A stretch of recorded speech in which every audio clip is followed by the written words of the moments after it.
Cardigan, and Flicker, Valley Guardians, Season 3, Episode 2, Theron's Sacrifice. The valley was a graveyard of smoke and echoes, but tucked away in a quiet thicket sat a lone, weathered outhouse. The silence was broken by the sound of a heavy wooden bolt sliding back. Raiden stepped out, blinking rapidly as he adjusted his thick spectacles. He smoothed his blue robe, which was slightly dusty, and gripped Camden, his carrot-topped staff, with a sense of renewed dignity. A bit of privacy does wonders for the soul, doesn't it, Camden? He asked the staff. He began a leisurely stroll, grumbling about how quiet his friends had become, completely unaware that the quiet was actually the aftermath of a devastating ambush. As he cleared the tree line, the reality of the situation hit him like a physical blow. The sky was bruised purple and black, dominated by the towering, terrifying silhouette of Shadow Orion. Raiden's ears flattened against his skull. Oh dear, Camden. I believe we've missed the opening act. Before he could turn to flee, a massive explosion of shadow energy nearby sent a shockwave through the valley. The ground beneath his feet buckled, and Raiden was sent tumbling down a steep embankment, screaming and losing his spectacles halfway down before landing face first in the dirt right between the retreating dragons and the advancing Shadow Army.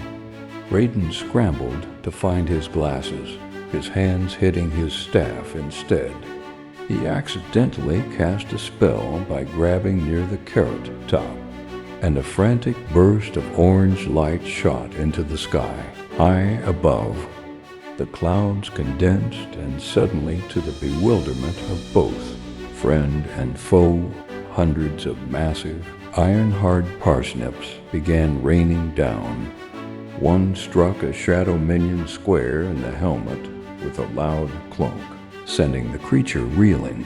Raiden finally jammed his glasses onto his face, seeing the carnage in high definition. I meant to do that, He squeaked, waving the staff around, while the ridiculous magical mishap provided a few seconds of confusion. Shadow Orion was not amused. With a flick of his claw, Orion sent a wave of darkness toward the rabbit. Raiden dove behind a charred log, the shadow energy disintegrating the wood inches above his head. The dragons tried to use the distraction to regroup, but they were battered and grounded. Theron looked at his companions, seeing the exhaustion in their eyes and the terror on Raiden's face. He knew the group couldn't sustain another direct hit. Shadow Orion began to coil his power, his body glowing with a malevolent, pulsing light as he prepared a final soul-crushing blast. Retreat. Theron's voice boomed. Take the wizard and get to the high peaks. Now! He didn't wait for an answer. Theron launched into the air, his wings snapping back like a whip. As he closed the distance, he opened his maw, and the air began to hum with static. Brilliant, jagged bulbs of blue and white lightning began to dance between his teeth.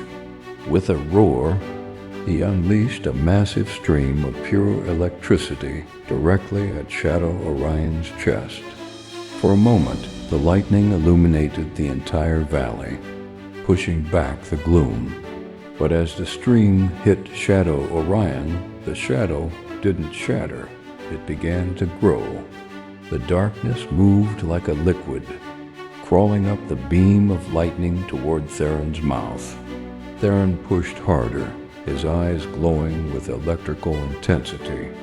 But the more lightning he fired, the faster the darkness swallowed it.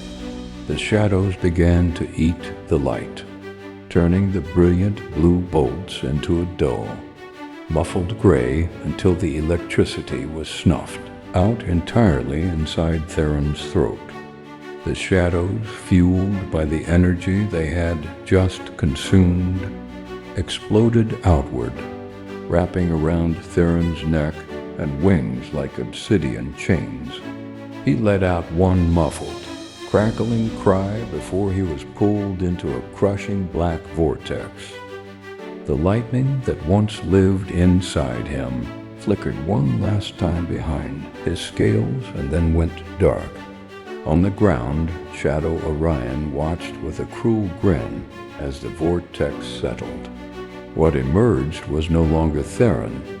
The dragon's warm, vibrant scales had been replaced by a matte black finish that seemed to suck the light out of the air. His eyes reopened, but they were now cold, void-like pits of violet energy. Shadow Theron landed silently next to Shadow Orion, bowing his head as if to say, "I'm here to serve you." Behind them, the true Theron lay slumped inside a jagged, crystalline cage made of solidified shadow energy. He beat his claws against the bars, but no sound came out. He was forced to watch as his own body, now a hollowed-out weapon, prepared to lead the hunt against his best friends. This season is heating up. So, don't forget to smash that subscribe button so you don't miss Season 3, Episode 3. Stay well until next time.